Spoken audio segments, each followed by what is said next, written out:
ገናን በቤተልሔም ጌታችን መድኃኒታችን ኢየሱስ ክርስቶስ በተወለደባት ስፍራ ታላቅ መንፈሳዊ ጉዞ ወደ ቅድስቲቱ አገር ኢየሩሳሌም ጰራቅሊጦስ የጉዞ ወኪል ይህን ታላቅ መንፈሳዊ ጉዞ አዘጋጅቷል። ጌታችን ከተወለደበት ቤተልሔም፣ ቀራንዮ፣ ጎልጎታ፣ ናዝሬትን፣ ጌቴሰማኔንና ቃና ዘገሊላን ይጎበኛሉ። በዮርዳኖስ ወንዝም ይጠመቃሉ። በተጨማሪም ገዳመ ቆሮንጦስን፣ ጌታ የተንገላታበትን 14ቱን ምዕራፎች፣ ሞት ባሕርና ሌሎች በርካታ ቅዱሳን ስፍራዎችን ሊያስጎበኞትና በመልካም አቀባበል ተቀብሎ ረጅም ዓመታት ባካበተው የማስጎብኘት አገልግሎት እና ልምድ ምቹ በሆኑ ማረፊያዎች አሳርፎ በታወቁ ሼፎች በተዘጋጁ ምግቦችና ምቾት ባላቸው የጉዞ መኪናዎች መንፈሳዊና ታሪካዊ ቦታዎችን በምቾት ሊያስጎበኞ ከወዲሁ ዝግጅቱን ጨርሶ እርሶን ይጠብቃል። እንደዚሁም ለደብረ ዘይትና ለፋሲካ ምዝገባ ጀምረናል። አድራሻችን መገናኛ ለም ሆቴል ፊት ለፊት ወላንሳና ዘለቀ ሕንፃ አንደኛ ፎቅ ቢሮ ቁጥር 45ና 46 ነው። ለበለጠ መረጃ በ0939 666611 ወይም በ0930 717171 ይደውሉ። ጰራቅሊጦስ የጉዞ ወኪል። በጉጉት ሲጠበቅ የነበረው የዲፕሎማቶች መንደር በሆነው በሳር ቤት ሳይታችን ላይ የቤት ባለቤት ለመሆን ፈልገው ሽያጭ በመጨረሳችን እድሉ ላመለጣችሁ ደንበኞቻችን ዳግመኛ በዛው ሳር ቤት ከቫቲካን ኤምባሲ ፊት ለፊት የተለያዩ የካሬ አማራጮችን እስከ 35% በሚደርስ እውነተኛ ቅናሽ ከ80 ካሬ ጀምሮ በ5.7 ሚሊዮን ብር የቤት ባለቤት ስናደርጎ በታላቅ ደስታ ነው። በተጨማሪም ቤተ መንግሥት አቅራቢያ ያደረገውና የብዙሃኖች ትዝታ በያዘው በአቧሬ አዲሱ ሳይታችን ላይ ከባለ አንድ መኝታ ጀምሮ የመኖሪያ ቤቶችንና የንግድ ሱቆችን ደግሞ ከፈለጉ በኢንዱስትሪ መንደር በሆነው በገላን ባወጣረው ትልቅ የገበያ ማዕከላችን ላይ በጠቅላላ ዋጋ ከ2.6 ሚሊዮን ብር ጀምሮ የሱቅ ባለቤት ይሁኑ። ያለን ቦታ ውስን በመሆኑ እንዳያመልጦ። ለበለጠ መረጃና ለሳይት ጉብኝት ከታች በምናስቀምጠው ስልክ ይደውሉ።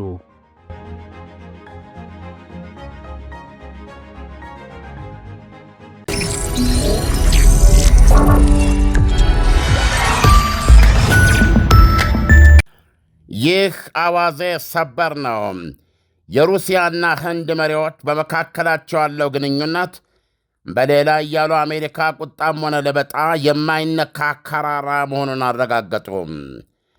መሪዎቹ ፕሬዚደንት ቭላዲሚር ፑቲንና ጠቅላይ ሚኒስትር ናሬንድራ ሞዲ ዓመታዊ የመሪዎች ጉባኤያቸውን ያካሄዱት የአሜሪካው ዶናልድ ትራምፕ ኒው ዴልሂ ከራሽያ ነዳጅ መግዛትሽን አቁመሽ የፑቲንን የጦር ካዝና እስክታቆረቁጂ ድረስ የጣልኩብሽ 50 በመቶ ታሪፍ እንደ ጂብራልተር ዓለት የጸናና የማይነቃነቅ ይሆናል እያሉ ባስጠነቀቁበት ወቅት ነው። ሁለቱ ሰው ጤፉ የሆኑ ሀያላን ወዳጆች በደፈረሰ የቀናይታን በሚያጉረጠርጡባቸው ምዕራባውያን መሪዎች ፊት የእርስ በርስ ግንኙነታቸውን ለዓለምም ሆነ ለቀጠናው መረጋጋት ሚዛን ነው ሲሉ ተወዳድሰዋል። ናሬንድራ ሞዲ ግንኙነታቸውን ያወደሱት በማራኪ የሥነ ጽሑፍ ሐረግ ነው፣ እንደ ዋልታ ኮከብ የጸና ብለው። ፑቲን አውሮፓን ዋናው ነገር ከእኛ አይምጣ እንጂ ፍላጎታችሁ ከሞስኮ ጋር ግብ ግብ ከሆነ ላነቡጫችሁ ዝግጁ ነኝ በማለት የሰጡት ማስጠንቀቂያ በአውሮፓና በቀሪው ዓለም ንዝረት በፈጠረ በማግስቱ ነበረ አውሮፕላናቸውን ወደ ኒው ዴሊ የተሳፈሩት። ፑቲን በደስታ የተሞላ ፍልቅልቅናት ጠቅላይ ሚኒስትር ናሬንድራ ሞዲን የውጭ ጫናን እምቢኝ አሻፈረኝ ብለህ በጋራ ግንኙነታችን ላይ እምነትና ጽናትን ያሳረፍክ ሲሉ በከፍተኛ ደረጃ ወድሰዋቸዋል። ጋዜጠኞች እንደተመለከቱትና በአግራሞት እንደከተቡት ሎትሮ መሪ ለመቀበል አየር ማረፊያ ድረስ የማይንከለከሉት የህንዱ ጠቅላይ ሚኒስትር ናሬንድራ ሞዲ ለፑቲን ሲሆን ግን አየር ማረፊያ ድረስ ቀይ ምንጣፋቸውን ዘርግተው ነው የተቀበሏቸው። መጠበቅ ብቻ ሳይሆን አንዳቸው በሌላቸው እቅፍ ውስጥ ወድቀዋል ይላሉ ሲዘግቡ። ፑቲን ዴሊ የደረሱት ሐሙስ ምሽት ነበረ። ሁለቱ መሪዎች ተያይዘው አንዳቸው መኪና ውስጥ ገብተው ነው በጠቅላይ ሚኒስትሩ መኖሪያ ቤት የተጣለውን ድል ያለ እራት ሊቋደሱ ያመሩት። በበነጋታው አርብ የሁለቱም ሀገራት አያሌ ሚኒስትሮች አውሮፕላን ሞልተው ነው ፑቲን ወደ ዴሊ የሄዱት። በመካከላቸው ያለውን ንግድና ትብብር የሚያሰፉ አያሌ የመግባቢያ ስምምነቶች ተፈራርመዋል። ከኤነርጂ እስከ እርሻና መድኃኒት ዘርፎችን ያካተቱ ናቸው ተብሏል። ሞዲ ሲናገሩ ዴሊ ውስጥ የተፈራረሟቸው ስምምነቶች እስከ 2030 በዘረጉት ፕሮግራም የኢኮኖሚ ሽርክናቸውን ወደ አዲስ ከፍታ የሚሰቅሉ ናቸው ብለዋል። አሁን $68 ቢሊዮን የደረሰውን ዓመታዊ የንግድ መጠናቸውን እስከ 2030 ወደ $100 ቢሊዮን ሊያሳድጉት ተነስተዋል። ሁለቱ አገሮች ንግዳቸውን የሚለዋወጡት 90% በየራሳቸው ገንዘብ ነው። ፑቲን በበኩላቸው ለምዕራባውያን ጆሮ የወዳጅን መርዶ የመስማት ያክል ጎምዛዛ መልእክት አስተላልፈዋል። ራሽያ ለወዳጇ ህንድ አሉ ፑቲን፣ ያላቋረጠ ይሰመርበታል፣ ያላቋረጠ የነዳጅ ዘይት ጭነቶችን በአስተማማኝ ሁኔታ ለህንድ ለማቅረብ ዝግጁ ናት ብለዋል። የጂኦፖለቲክስ ተንታኞች የሥራ ዕድሎች፣ ጤናና ኬሚካሎችን ያካተቱ የንግድ ስምምነቶችን ባልተናነሰ የሁለቱ መሪዎች ግንኙነትና ስብሰባ ዋናው ፋይዳ በመካከላቸው ያለውን የጎመራ ግንኙነት ከማጠናከር ይልቅ ወይም ባልተናነሰ ማንኛውንም ውጫዊ ግፊት የመክቶሽ ለመቋቋም መወሰናቸውን ማሳየቱ ነው ይላሉ። መቀመጫውን ኒው ዴሊ ያደረገው ኦብዘርቨር ሪሰርች ፋውንዴሽን አሰላሳይ ተቋም የጂኦፖለቲክስ ተንታኝ ሃርቭ ፓንት ሲናገሩ የሁለቱ አገሮች ጥረት ኢኮኖሚያዊ ሽርክናቸውን ከነዳጅ ዘይትና መከላከያ በላይ ማሳደግ ነው ብለዋል። ተቀማጭነቱ እዛው በዴሊ የሆነው ኢሜጅ ኢንዲያ ኢንስቲትዩት አሰላሳይ ተቋም ፕሬዚደንት ሮቢንዳር ስታዴቭ በበኩላቸው በሁለቱ አገራት ዓመታዊ መሪዎች ስብሰባ በሁለቱ በኩል ያላቸውን ግንኙነት በቱርቦ ሞተር ወደፊት የማክነፍ ከፍተኛ ጠቀሜታ ይዟል ብለዋል። ሲቀጥሉም ሁለቱም ወገኖች ግንኙነታቸውን ከመንግሥት ለመንግሥት የነዳጅና መከላከያ ዘርፍ ግንኙነት ባሻገር ወደ ሕዝብ ለሕዝብ ግንኙነቶች እንዲያድግ ይፈልጋሉ፣ እንዲሰፋ ይፈልጋሉ። ትልቁ ማያያዣ ነው ብለዋል ተንታኙ። ከሌሎች የብሪክስ አገራት ጋር ሆነን አሉ ቭላዲሚር ፑቲን እኛና ህንድ ይበልጥ ፍትሐዊና ባለብዙ ዋልታ ዓለም እያራመድን ነው ብለዋል። ጠቅላይ ሚኒስትር ሞዲም ሁለቱም ወገኖች ከዩሬዥያ ኢኮኖሚክ ኅብረት ጋር ነፃ የንግድ ስምምነት በቶሎ ለመፈራረም እየሠሩ መሆናቸውን ገልጸዋል። በሞስኮና በዴሊ መካከል ያለው ትስስር ለእኛ እጅግ አስፈላጊና ቁልፍ ነው ያሉት ሞዲ የኤነርጂ ደህንነት የሁለትዮሽ ግንኙነታችን ጠንካራና አስፈላጊ ምሰሶ ነው ሲሉ ፍርጥም ብለዋል። ኢሳይያስ፣ ይሄ በማንኛውም መልኩ በየትኛውም አገላብጠ ብትመለከተው መልእክቱ የሚጠበቅና ጠንካራ አስገራሚም ነው። እውነቱን ለመናገር ህንድ ከቀድሞ ሶቪየት ኅብረት ጋር የተለየ ታሪካዊ ግንኙነት ያላት ሀገር ናት።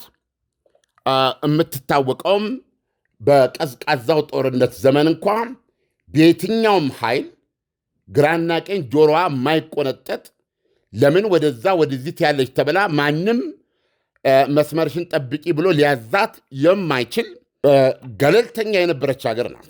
የዛሬው ከቭላዲሚር ፑቲን ጋር የተደረገው ስምምነትና መግለጫ ናሬንድራ ሞዲ አንዴ በማባበል አንዴ በመገፍተር የሚፈልጓቸውን ወገኖች መስመር ለማስያዝ ከሳቸው ፍላጎት አንጻር ለማሰለፍ ወደኋላ ለማይሉት የአሜሪካው ፕሬዚደንት ዶናልድ ትራምፕ በማያሻማ ሁኔታ የተሰጠ ስትራቴጂክ ምላሽ ነው። ጊዜዎትን አያጥፉ፣ ጊዜዎትን አያባክኑ። ምንም ተባለ ምን ህንድ በራሷ እምነት የምትራመደው ይሄ እምነትና ጥቅሟ ደግሞ ከራሽያ ጋር ያላትን ጥቅም በምንም ታመድ ለድርድር አታቀርበውም። የበለጠ ታፈርጥመዋለች፣ ታሳድገዋለች። ይሄ ማለት አሜሪካን መጉዳት ማለት አይደለም። ነገር ግን እንደዛ መስሎ ከታየ 50% ታሪፍ ወደ 100ም ሊያድግ ይችላል እንጂ የሚመጣ ነገር የለም። ህንድ በራሷ ህሊና ነው የምትመራው የሚል አስገራሚ አቋም ነው በእውነት የታየው። ዓለም እጅግ በጣም የሚገርም ትልቅ ቁርጠኝነት ነው። ህንድ አስተላለፏን አሳየች ማለት እንችላለን። በተለይ ደግሞ አሁን የብሪክስ የምንለው እያንዳንዳቸው የብሪክስ ሀገሮች ዓላማቸውና ግባቸው በየራሳቸው ገንዘብ መገበያየት ስለሆነ ይሄንን እንደ ትልቅ እርምጃ መውሰድ እንችላለን ወይ? በጉጉት ሲጠበቅ የነበረው የዲፕሎማቶች መንደር በሆነው በሳር ቤት ሳይታችን ላይ የቤት ባለቤት ለመሆን ፈልገው ሽያጭ በመጨረሳችን እድሉ ላመለጣችሁ ደንበኞቻችን ዳግመኛ በዛው ሳር ቤት ከቫቲካን ኤምባሲ ፊት ለፊት የተለያዩ የካሬ አማራጮችን እስከ 35% በሚደርስ እውነተኛ ቅናሽ ከ80 ካሬ ጀምሮ በ5.7 ሚሊዮን ብር የቤት ባለቤት ስናደርጎ በታላቅ ደስታ ነው። በተጨማሪም ቤተ መንግስት አቅራቢያ ያደረገውና የብዙሃኖች ትዝታ በያዘው በአቧሬ አዲሱ ሳይታችን ላይ ከባለ አንድ መኝታ ጀምሮ የመኖሪያ ቤቶችንና የንግድ ሱቆችን ደግሞ ከፈለጉ በኢንዱስትሪ መንደር በሆነው በገላን ባወጣነው ትልቅ የገበያ ማዕከላችን ላይ በጠቅላላ ዋጋ ከ2.6 ሚሊዮን ብር ጀምሮ የሱቅ ባለቤት ይሁኑ። ያለን ቦታ ውስን በመሆኑ እንዳያመልጦ። ለበለጠ መረጃና ለሳይት ጉብኝት ከታች በምናስቀምጠው ስልክ ይደውሉ።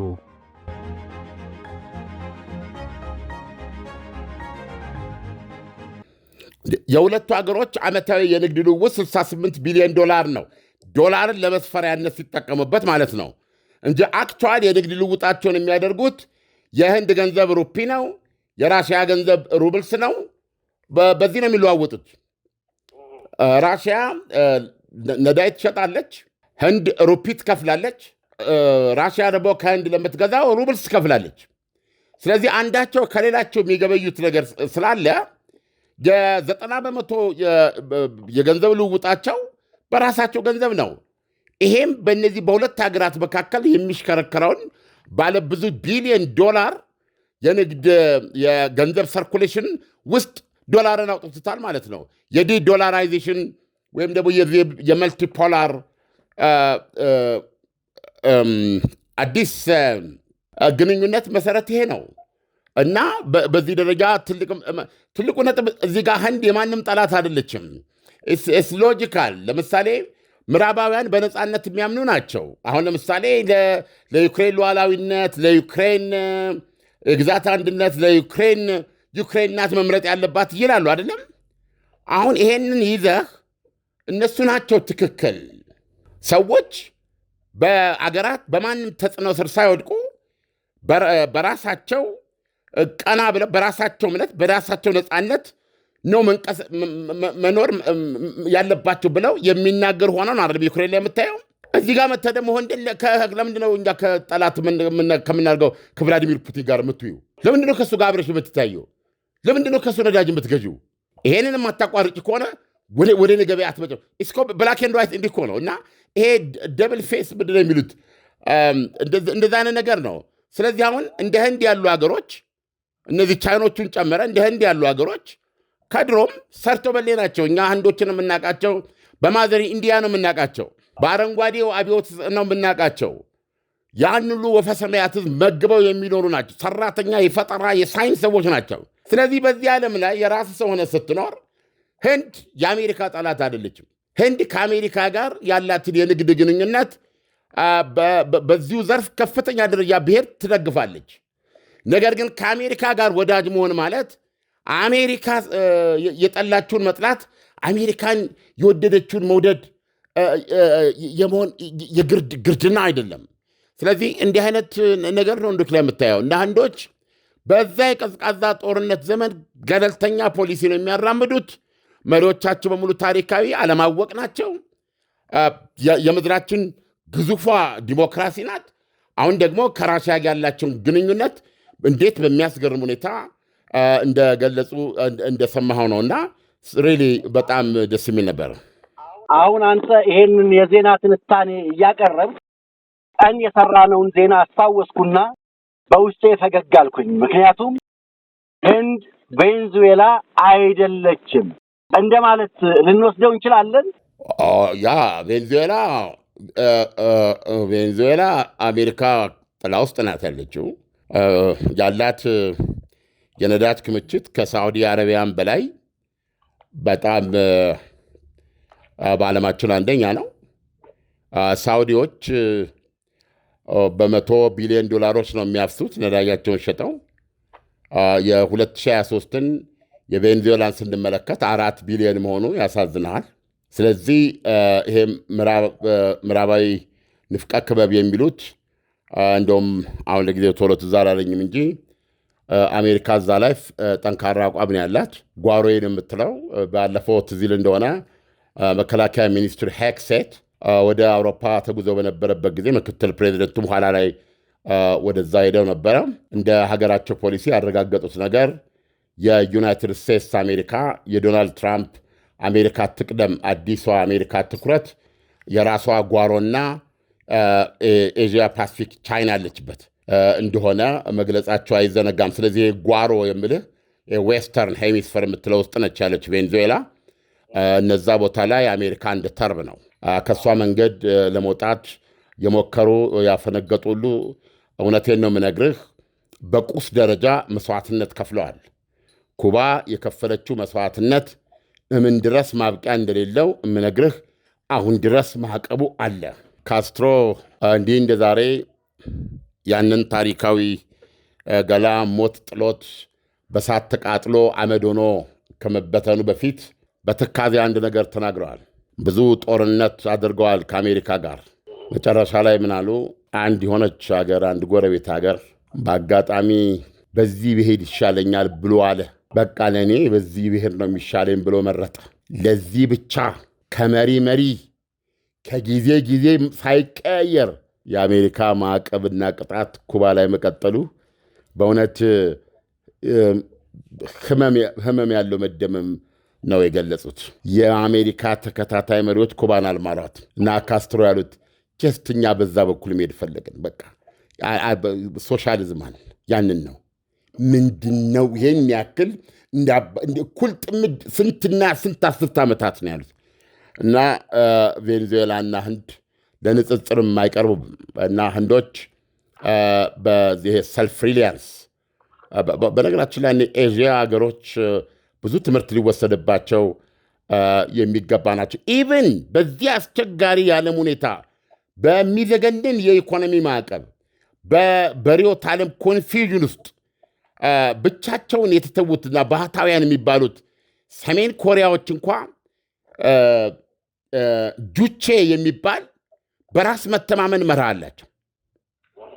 አየህ፣ ምን ጊዜም በራስ ላይ ያልተመረኮዘ ነገር ትራፊ ተቀባይ ነው የሚያደርገው።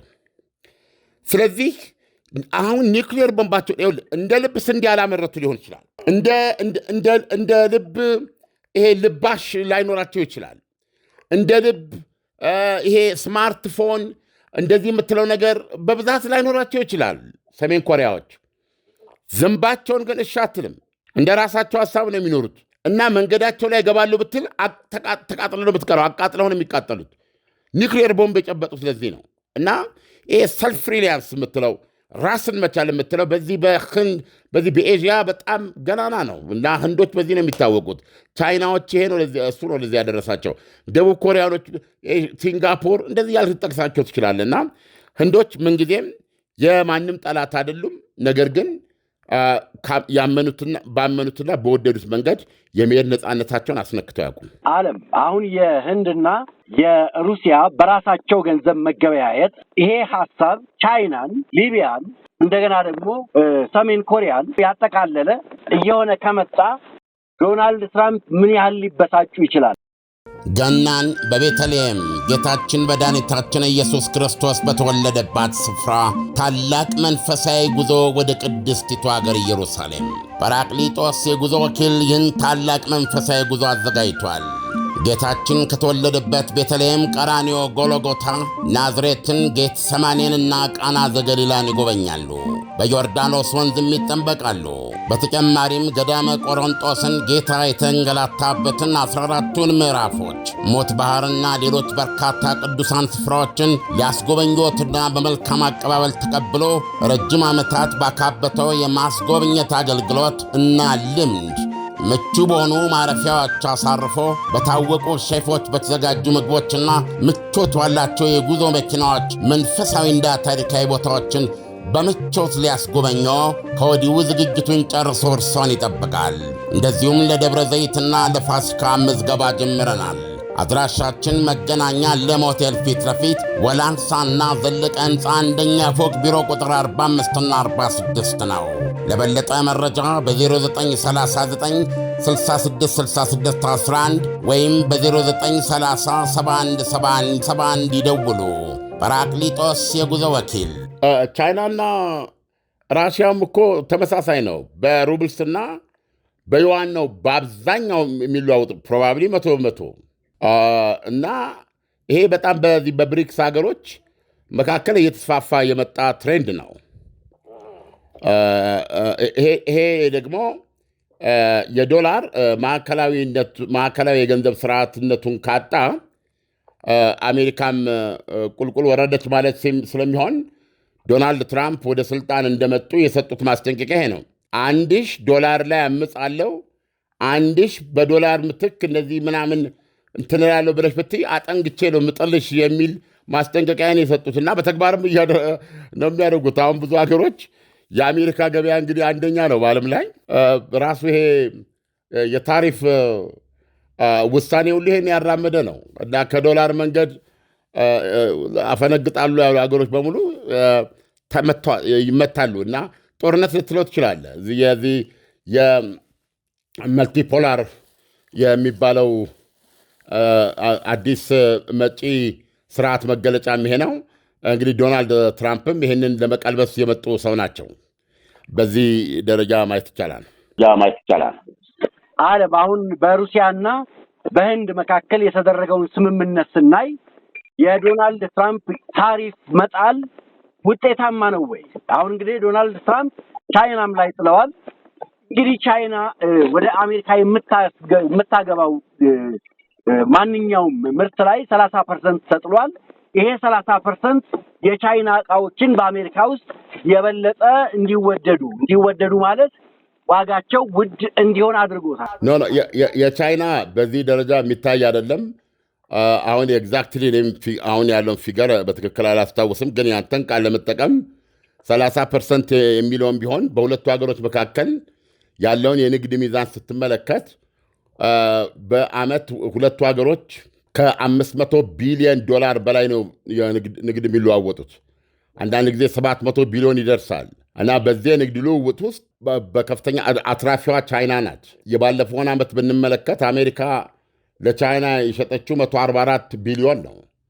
ቻይና ከ500 ቢሊዮን በላይ ነው። ስለዚህ በውስጥ ብዙ ማቻቻዮች አሉና አሁን የቻይናና የአሜሪካ ግንኙነት የታሪፍ ጫና ውስጥ አይደለም። እንደውም ቶታሊ ህንድን ከራሽያ ጋር ነዳጅ መግዛትሽን አቁሚ ብለው በመጀመሪያ በጣሉባት 25% ታሪፍ ላይ 25% ቅጣት ጨምረው 50% ሲያደርሱት ትራምፕ ዋናው አንድ የራሽያ ነዳጅ ገዢ ቻይና ላይ ተመሳሳይ እርምጃ ከመውሰድ ተቆጥበዋል። ስለዚህ በቻይናም በኩል ከዚህ የተለየ ነገር አጠብቅ። በቻይናና በራሽያ መካከል ያለው ግንኙነት ራሳቸው ደጋግመው ተናግረዋል። ሁለንተናዊ ስትራቴጂክ ግንኙነት ነው ያሉት እና አንዳቸው ከሌላቸው ጎን ለመቆም የቆረጡበት ግንኙነት ስለሆነ በሁለቱ መካከል ያለው የንግድ ግንኙነት ሊቋረጥ ይችላል በአሜሪካና በቻይና እንጂ ቻይና ከራሽያ ጋር ያላትን ግንኙነት በምንም መንገድ አታቋርጥም። ይሄ የታወቀ ነው። ይሄ የነሱ ምሰሷዊ አቋም ነው። ስለዚህ ህንድም ዛሬ ያረጋገጠችው ነገር በዚህ ዓለም ላይ እንደ ረከቦት ከቦታ ቦታ የምታንቦዳቡጀው አገር አለ፣ ማትነካውና የምታፍረው አገር አለ። እሱም አንዱ ህንድ ናት ማለት ነው። ዛሬ እንዳየነው ዓለም ለትንታኔው ከወዲሁ አመሰግናለሁ። መልካም ምሽት ይሁንልህ። ገናን በቤተልሔም ጌታችን መድኃኒታችን ኢየሱስ ክርስቶስ በተወለደባት ስፍራ ታላቅ መንፈሳዊ ጉዞ ወደ ቅድስቲቱ አገር ኢየሩሳሌም ጰራቅሊጦስ የጉዞ ወኪል ይህን ታላቅ መንፈሳዊ ጉዞ አዘጋጅቷል። ጌታችን ከተወለደበት ቤተልሔም፣ ቀራንዮ፣ ጎልጎታ፣ ናዝሬትን፣ ጌት ሰማኔንና ቃና ዘገሊላን ይጎበኛሉ። በዮርዳኖስ ወንዝም ይጠመቃሉ። በተጨማሪም ገዳመ ቆሮንጦስን ጌታ የተንገላታበትን 14ቱን ምዕራፎች፣ ሞት ባሕርና ሌሎች በርካታ ቅዱሳን ስፍራዎችን ሊያስጎበኞትና በመልካም አቀባበል ተቀብሎ ረጅም ዓመታት ባካበተው የማስጎብኘት አገልግሎት እና ልምድ ምቹ በሆኑ ማረፊያዎች አሳርፎ በታወቁ ሼፎች በተዘጋጁ ምግቦችና ምቾት ባላቸው የጉዞ መኪናዎች መንፈሳዊና ታሪካዊ ቦታዎችን በምቾት ሊያስጎበኞ ከወዲሁ ዝግጅቱን ጨርሶ እርሶን ይጠብቃል። እንደዚሁም ለደብረ ዘይትና ለፋሲካ ምዝገባ ጀምረናል። አድራሻችን መገናኛ ለም ሆቴል ፊት ለፊት ወላንሳና ዘለቀ ሕንፃ አንደኛ ፎቅ ቢሮ ቁጥር 45ና 46 ነው። ለበለጠ መረጃ በ0939 666611 ወይም በ0930 717171 ይደውሉ። ጰራቅሊጦስ የጉዞ ወኪል። በጉጉት ሲጠበቅ የነበረው የዲፕሎማቶች መንደር በሆነው በሳር ቤት ሳይታችን ላይ የቤት ባለቤት ለመሆን ፈልገው ሽያጭ በመጨረሳችን እድሉ ላመለጣችሁ ደንበኞቻችን ዳግመኛ በዛው ሳር ቤት ከቫቲካን ኤምባሲ ፊት ለፊት የተለያዩ የካሬ አማራጮችን እስከ 35% በሚደርስ እውነተኛ ቅናሽ ከ80 ካሬ ጀምሮ በ5.7 ሚሊዮን ብር የቤት ባለቤት ስናደርጎ በታላቅ ደስታ ነው። በተጨማሪም ቤተ መንግሥት አቅራቢያ ያደረገውና የብዙሃኖች ትዝታ በያዘው በአቧሬ አዲሱ ሳይታችን ላይ ከባለ አንድ መኝታ ጀምሮ የመኖሪያ ቤቶችንና የንግድ ሱቆችን ደግሞ ከፈለጉ በኢንዱስትሪ መንደር በሆነው በገላን ባወጣረው ትልቅ የገበያ ማዕከላችን ላይ በጠቅላላ ዋጋ ከ2.6 ሚሊዮን ብር ጀምሮ የሱቅ ባለቤት ይሁኑ። ያለን ቦታ ውስን በመሆኑ እንዳያመልጦ።